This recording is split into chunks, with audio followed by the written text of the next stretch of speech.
I've been training every single day for 4 years, and you should do the same. And I'll tell you exactly why. So, when I say this, what most people actually imagine is the grind set, waking up every single day, 6 a.m., going to the gym, only doing heavy squats and heavy deadlifts and heavy bench press, and ruining your body and just grinding it down to nothing. And that is the reason why most people just quit after like 2 weeks, or why they can't keep a 1 week streak. And it's not because they're undisciplined. Obviously, they're disciplined. They go to the gym 5 times a week. Of course, they're disciplined. But they just don't have a system that allows them to train every single day. And if you don't have that, then you're just running a fragile system. Because if you can't tell yourself, I'm going to do this every single day for the rest of my life, and be honest about it, that means that you're going too hard. You have to scale back a little bit. Because the whole goal is not to train the hardest every single day. It is to make sure that excuses are structurally impossible. So I'll tell you a little bit about how it started for me. So me and my friends, we started a workout group, and after a while I decided I wanted to track how everybody was working out. So we made this Google spreadsheet, and we would have little check boxes, and we would have to send a message to the or a picture to the group chat to show that we were actually working out. So when we went about this for a couple of weeks, we had some back and forths like, oh yeah, I'm training more than you and I'm training more than you. And we eventually decided to say, but who can work out every single day for a whole month? And I think it was me and 2 or 3, maybe 4 other guys. We said, let's do it, let's try it. And we did it, and it was cool, and everybody was happy, and we gave each other a pat on the shoulder and said, good job. And then I realized that there is no reason why I should stop this. I have no good reason why I shouldn't work out every single day. Because I did for a whole month, and I couldn't find a single excuse that I couldn't overcome. And this is now 4 years ago, and I'm still going strong. And I think one of the biggest secrets to this, the reason why I could keep going on, was because I learned about all the 7 physical abilities when I went to school.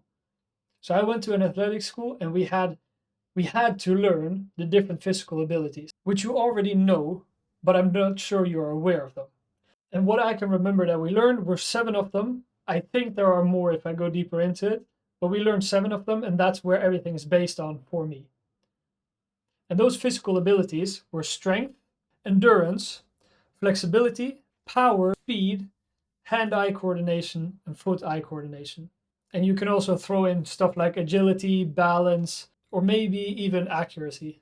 And what I realized is having all of these physical abilities gives you a complete toolbox. So imagine you only know how to do strength training. Now you have one hammer, and you don't have the rest of the tools. So if you're going to saw a plank in two, you don't have a saw to do it with. But if you have a full toolbox, you never get stuck because you can solve every single problem. And that again comes back to just removing all excuses, so you don't have any excuses to miss a day. And when you have this, you can be hungover, you can be sick, you can have a fever, no sleep, traveling for 18 hours, but it doesn't matter because you always have the different physical abilities. And what you also have to realize is that you can regress stuff. You don't have to start your workout with sprinting full out or going straight into the heaviest lift you can do. If you don't want to, you just start off light. And when you've gone through 10 to 15 minutes of just moving your body, you will feel that their energy just appears out of nowhere. So the hardest part is not the workout, it's just deciding to start for the day. Because what you'll quickly realize is that when you do this for an extended period of time, you're going to run into all of these moments where you have excuses and you beat them. And when you've done that for enough times, you'll understand that there is no excuse on this earth that can stop you. And when you have that, your identity changes, and training stops becoming a decision. It's just who you are. It's what you do. It's not something you decide. And when you think that I'm just that person that trains every single day, all the friction in your mind and all the hard decisions about should I start working out, should I go for a run, should I lift weights, all of that just disappears, and you'll just do it. And when you just do it every single day, something interesting happens as well, because you have to start getting creative with what you do. So now you start taking up different sports, you do different workouts, you figure out different stuff. So for me, I've gone into wrestling, I've gone into boxing, yoga, training rings, the monkey bars, lifting, powerlifting, bodybuilding, everything, kettlebells, even dancing. And it starts to become play and it starts to become incredibly fun. And this is where I could never imagine this 4 years ago, but I have so much fun with this as well. Every single day, I wake up and I'm excited to do something and learn something new. And that's what keeps the system alive. Because if you start to dread the system and you start to be afraid of having to run every single day, then it's not going to work anymore. And of course, you have those days when you have to push yourself, where you don't want to do it, you don't feel like it, but you still have to do it. Those days are going to be there, but you have to make sure that you optimize for longevity. And talking about that, things like flexibility, mobility, they aren't wasted, or coordination. They aren't wasted. They're the strongest investment tools that you have in your physical abilities and working out and becoming a great athlete. Because if you think that recovery, because when you're skipping recovery or you're skipping lighter days, the only thing you're doing is borrowing effort from the future. You risk getting more injuries and you risk overloading your system, you ruin all your fun, everything. So you have to have those lighter days where you do something interesting, do something that is mentally challenging, like juggling or a hand foot coordination, whatever it is, because this is what's going to keep you going. And these are literally the places where you learn the most as well. In my estimation, it's some of the most fun things to do. And you have to be mature enough to realize that not pushing yourself through everything is not always a good thing. I had my wisdom teeth removed and I still worked out. My full mouth was bloody and dripping and my jaw was aching and pumping. Probably not a good idea to go working out. I know. I had the flu. I felt incredibly sick, the chills, just feeling horrible. Still pushed through. Probably not the best idea to push hard through that. I also had a bruised rib and I decided to do some light work and was not a good idea. And this is where you also have to understand that the streak mentality does have its costs. But what you get back for it is a crazy mentality. But it also learns you the maturity to actually assess what is the current situation and figure out how you can be sustainable at a minimum instead of self-destructing. And you have to also be mature enough to understand that sometimes you will have days that just feel so shitty that you don't feel like you're actually making improvement. And to be honest, maybe the physical gain is zero. Who knows? Maybe there's only so much extra you get out of it. But this is where the psychological reinforcement comes in, and you prove to yourself that you show up no matter what. That is what true confidence is as well. Confidence in yourself comes from showing up every single day and knowing that you are that person. And when you do that, regardless of what it is, regardless of the amount of physical improvement in your abilities you get, it accumulates and you become that person that still does it, even if it feels like it doesn't matter. And what you'll eventually realize is those are not the hardest days. The hardest days are not when it feels hard and you don't want to do it. The hardest days are actually when you feel really fucking good and you just go balls to the walls on the assault bike, or you just go super heavy in sparring and your body is completely crushed thereafter. Because on those hard days where you say to yourself you just have low energy, you just regress everything that you're doing and you start, and eventually your body will catch up. And those are going to be the workouts that feel the best by far. The ones where you don't want to do it, you do it either way, you just start to move and then you start to get it, you get a kick in your ass and you just go there and you kill it. Those days are more frequent than you will ever realize.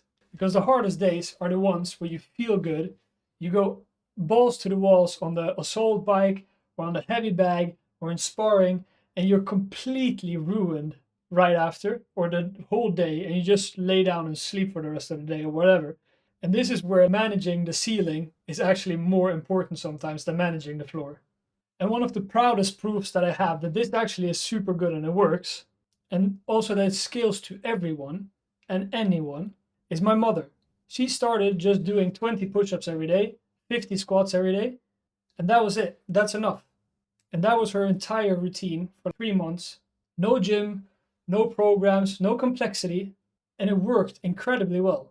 And it's not because the push-ups transform your body overnight. It's because those 3 months of doing something every single day changes your identity. And she became somebody that trains every single day.